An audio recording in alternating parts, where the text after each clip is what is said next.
നമുക്കൊരു വീഡിയോ കേൾക്കാം.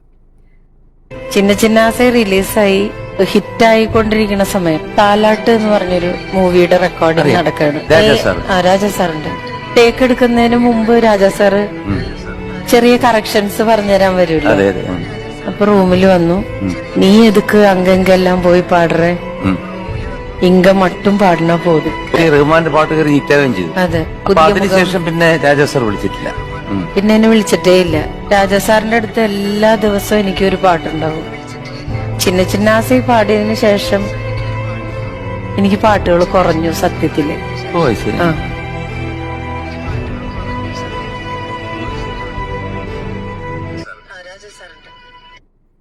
ഈ ഇളയരാജയെ പറ്റി ഒരു അലിഗേഷനാണ് പറയുന്നത്. മിൻമിനി പുള്ളിക്കാരത്തി പാടിയ പാട്ട് AR റഹ്മാൻ്റെ ഒപ്പം പോയി പാട്ട് പാടി എന്നൊരൊറ്റ കാരണം കൊണ്ട് പുള്ളിക്കാരത്തിയെ ഒറ്റപ്പെടുത്തിയ ഒരു കാര്യമാണ് പറയുന്നത്. പ്രൊഫഷണൽ ജലസി, അതാണ് നമ്മുടെ സബ്ജക്റ്റ്. ഈ സബ്ജക്റ്റ് എടുക്കാനുള്ള കാരണം ഞാനിത് ജസ്റ്റ് ഇതൊന്ന് പ്ലേ ചെയ്തേ ഉള്ളൂ. ഇതിനകത്ത് കമൻറ്റ് സെക്ഷൻ നിങ്ങൾ നോക്കാം.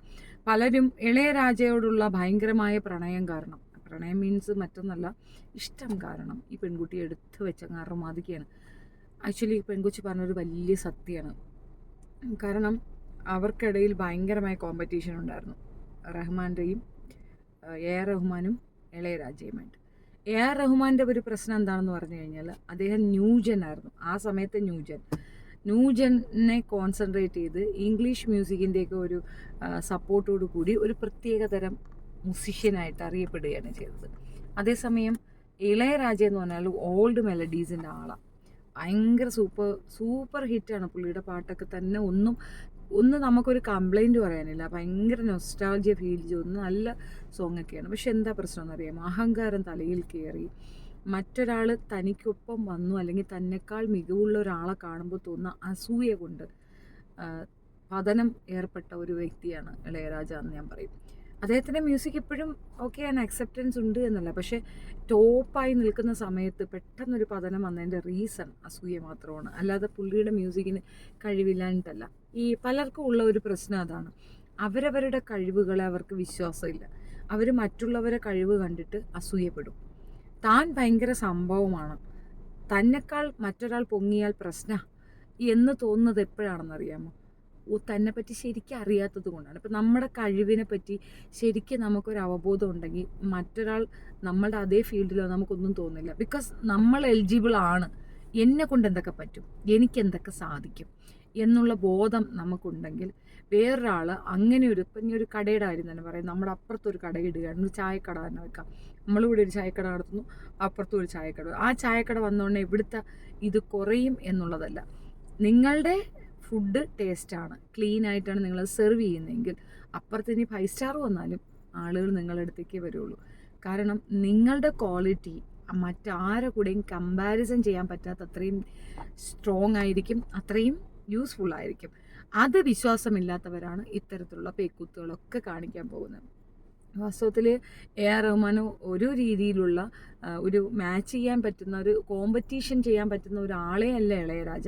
രണ്ടുപേരും വ്യത്യസ്തമായ രീതിയിൽ വ്യത്യസ്ത അഭിരുചികളിൽ സ്ട്രോങ് ആണ്, സൂപ്പറാണ്. രണ്ടുപേരും നല്ല മ്യൂസീഷ്യൻസാണ്, അടിപൊളിയാണ്. ഇളയരാജയുടെ സോങ്സൊക്കെ പറയാനില്ല, ചാൻസില്ല, ഒന്നൊന്നും പറയാനില്ല, എല്ലാം അങ്ങനെ തന്നെയാണ്, അടിപൊളിയാണ്. പക്ഷേ എന്ത് ചെയ്യാം, അസൂയ അത് ആ ഒരു കരിയർ നശിപ്പിച്ചു എന്നുള്ളതാണ് മനസ്സിലാക്കുന്നത്. നശിച്ചിട്ടുണ്ടോ ഇല്ലെന്ന് ചോദിച്ചു കഴിഞ്ഞാൽ പുള്ളി എപ്പോഴും എവർഗ്രീൻ മെമ്മറി അത് തന്നെയാണ്. പക്ഷേ എന്നാൽ പോലും ചാൻസുകൾ കുറഞ്ഞ് AR റഹ്മാനെ കുറച്ചുകൂടെ ഇതാക്കുന്ന രീതിയിലേക്ക് വന്നു. താഴ്ത്തിക്കെട്ടാനും ചവിട്ടി തേക്കാനും പുള്ളി തൻ്റേതായ രീതിയിൽ ഒരുപാട് ശ്രമിച്ചതിൻ്റെ ആഫ്റ്റർ എഫക്റ്റാണ് പുള്ളി AR റഹ്മാൻ ഓൾ ഇന്ത്യയിലേക്ക് തന്നെ അക്സെപ്റ്റൻസ് ഉള്ള ഒരു മ്യൂസിഷ്യനായി മാറി. ഇളയരാജയേക്കാൾ ഒരു പടി മുകളിലേക്ക് പുള്ളിയുടെ മാർക്കറ്റിംഗ് വാല്യൂ കൂടിയത് അത് ആ പുള്ളിയുടെ കയ്യിരിപ്പ് ഒന്നുകൊണ്ട് മാത്രം തന്നെയാണ്. അത് ഞാൻ എപ്പോഴും പറയും. ഇനി നമ്മുടെ ലൈഫിലേക്ക് വരാം. ബേസിക്കലി നമ്മൾ ആരുടെ കൂടെയും ഒരു കോമ്പറ്റീഷന് പോകരുത്. പ്രത്യേകിച്ച് നമ്മളുടെ കുറവുകൾ, നമ്മളുടെ പരിമിതികൾ, നമുക്ക് എത്രത്തോളം കഴിയും എന്നുള്ളത് മറ്റാരേക്കാൾ കൂടുതൽ നമുക്ക് മനസ്സിലാവും. സോ ഒരു കോമ്പറ്റീഷനിൽ പോയി കഴിഞ്ഞാൽ 100% നമുക്കറിയാം നമ്മുടെ ലെവൽ ഇതാണ്, ഇതിന് മുകളിലേക്ക് നമ്മളെ കൊണ്ട് പറ്റില്ല. അങ്ങനെ ഒരു ടൈം വരുമ്പോൾ നമ്മൾ ഫെയില്യൂറായി പോകും. സോ നമ്മളുടെ ഫെയില്യൂറിന് വേണ്ടിയിട്ട് നമ്മൾ പോയി ഒരു കോമ്പറ്റീഷനിൽ നിന്ന് കൊടുക്കരുതെന്നുള്ളതാണ് ഞാൻ പഠിച്ച പാഠം. ഇനി രണ്ടാമത്, നമ്മൾ അങ്ങനെ ഒരു കോമ്പറ്റീഷൻ മേരിയിലാണ് എന്ന് പെട്ടുപോയതാണ് എന്നുണ്ടെങ്കിൽ കാം ആൻഡ് ക്വയറ്റായിട്ട് ഫേസ് ചെയ്യുക. ബിക്കോസ് ഞാൻ നേരത്തെ പറഞ്ഞത് തന്നെയാണ്, ഒരു കട നമ്മളിടുമ്പോൾ അതിനകത്ത് നമ്മൾ കൊടുക്കുന്ന വിഭവങ്ങൾ, അത് കൊടുക്കുന്ന ഒരു രീതി, അതിൻ്റെ ആ വൃത്തി, ഹൈജീൻ, ഇതൊക്കെ വേറെ ആർക്കും കോപ്പി ചെയ്യാൻ പറ്റത്തില്ല എന്നൊരു സ്വയം ആയിട്ടൊരു കോൺഫിഡൻറ്റ് ഉണ്ടായിക്കഴിഞ്ഞാൽ no one can beat you എന്നുള്ളതാണ് വസ്തുത. പലരും പല കോണുകളിൽ നിന്നുകൊണ്ട് പല കോപ്രായങ്ങളും പല സംഗതികളും പറയുമ്പോഴും ഞാൻ ചിരിച്ചുകൊണ്ടിരിക്കുന്നതിൻ്റെ റീസണും ഇത് തന്നെയാണ്. ചിലർക്ക് അറിയത്തില്ല, നല്ല ജമ്മാണ്, പക്ഷെ എന്ത് ചെയ്യാം, മനസ്സിൽ ഉള്ളിൽ അത്രത്തോളം ഭീകരമായ അസൂയ ഉള്ളത് കൊണ്ട് മാത്രം സ്വയം കുഴി വെട്ടി അതിനകത്ത് ഇറങ്ങിയിരിക്കുന്നതായിട്ടാണ് എനിക്ക് മനസ്സിലായിട്ടുള്ളത്. എൻ്റെ ഓപ്പോസിറ്റ് നിൽക്കുന്ന ഒത്തിരി പേരെ നിങ്ങൾക്ക് കാണാം, അവർക്കൊക്കെ ഇത് തന്നെയാണ് സംഭവിക്കുന്നത്. അതെൻ്റെ മിടുക്ക് കൊണ്ടല്ല, അവരുടെ കഴിവുകേട് കൊണ്ടാണ്. ഞാൻ എന്താണോ ഞാൻ അത് അങ്ങനെ തന്നെ നിലനിൽക്കും. എൻ്റെ സബ്സ്ക്രൈബർ അല്ലെങ്കിൽ എന്നെ ഇഷ്ടപ്പെടുന്നവർ വേറെ ആരെന്ത് പറഞ്ഞാലും അങ്ങോട്ട് മാറിപ്പോവാനോ വിട്ടുകളയാനോ തയ്യാറാകത്തില്ല. അത് എൻ്റെ ബ്ലെസ്സിങ് ആണ്. അതേപോലെ തന്നെ അപ്പുറത്ത് നിൽക്കുന്നവർക്ക് ഇതെങ്ങനെയും ഒന്ന് തകർക്കണം എന്ന് ചിന്തിക്കുന്നിടത്ത് അവർ തകർന്നുകൊണ്ടിരിക്കും. അതിൻ്റെ റീസൺ എന്താണെന്നറിയാം, നമ്മളുടെ വയറ്റിലേക്ക് കൊടുക്കുന്ന നല്ല ഭക്ഷണമാണെങ്കിൽ നമ്മുടെ സ്റ്റൊമക്ക് അപ്സെറ്റ് ആവത്തില്ല, നമ്മൾ വളരെ കാം ആൻഡ് ക്വയറ്റായിട്ടിരിക്കും.